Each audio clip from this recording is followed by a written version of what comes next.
Hello friends, welcome back to my channel Debalima. আশা করি সকলে ভালো আছো, আমিও ভালো আছি। তাই চলে এসেছি একসাথে একটুখানি আড্ডা দেবো বলে। আবারও আজকের আড্ডার বিষয়বস্তু হলো অপমান সম্মান। ইয়েস, আজকের আড্ডার বিষয়বস্তু হলো অপমান সম্মান। কেন বলো তো? কারণ এই প্রজেক্টটা আজকে সিলেক্ট করার কারণ হচ্ছে, আমি এখন খুব ঘন ঘন দেখি যখন তখন মানুষ যে কোনো কারণে, ছোটোখাটো কারণে বা সেরকম শক্তপোক্ত না কারণ হলেও, যখন তখন মানুষ যাকে তাকে অপমান করে বসে এবং প্রচণ্ড অহংকারের সাথে অপমান করে। সে বুঝতেও পারে না যে সে তাকে অপমান করছে। নিজের অহংবোধটা এত চড়া মাত্রায় থাকে যে বুঝতেও পারে না। তো এটাই, যখন তখন মানুষ যাকে তাকে অপমান করে, আর সম্মান খুঁজে পাওয়া খুব দুর্বিষহ। তাদের হয়তো মনে হয় যে তারা সম্মান করছে, কিন্তু আদপে সম্মান কিভাবে করতে হয় সেটা জানে বড্ড কমজন। কিন্তু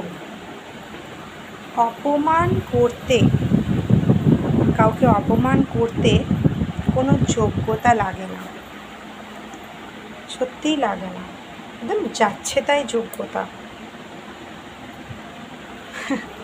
অপমান করাটাও একটা যোগ্যতা, যাচ্ছে তাই বলে লাভ নেই।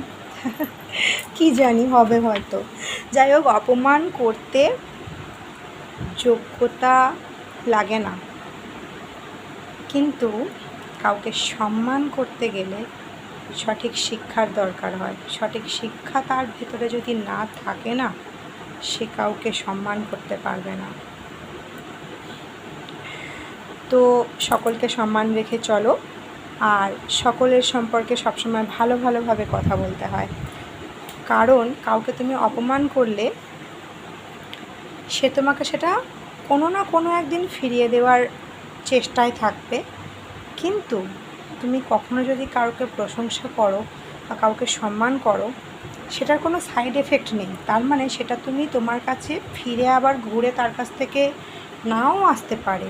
কিন্তু অপমান কখনো কাউকে করো না, কারণ অপমান বা খারাপ কথা কাউকে বললে পারে সে কিন্তু সেটাকে প্রতিশোধ নেওয়ার চেষ্টা করবে। কিন্তু তুমি একটা ভালো কথা বলো বা কাউকে সম্মান করো, তখন কিন্তু সেটা তার কাছে বাধ্যতামূলক হয়ে দাঁড়ায় না, কারোর কাছেই বাধ্যতামূলক হয়ে দাঁড়ায় না। কেউ আমাকে এত ভালোবাসলো, আমাকে তাকে ভালোবাসতে হবে, এরকম মানুষ খুঁজে পাওয়াও খুব rare. So tata, bye bye. আশা করি যা বললাম বুঝতে পেরেছো, ভালো লেগেছো। আর তোমরা সকলে আছো আমার সাথে। চলে আসবো আবার একটা এরকম ছোট্টখাট্টো আড্ডা নিয়ে, কারণ সময় নষ্ট না কারোর করতে চাই, না তোমার না আমার।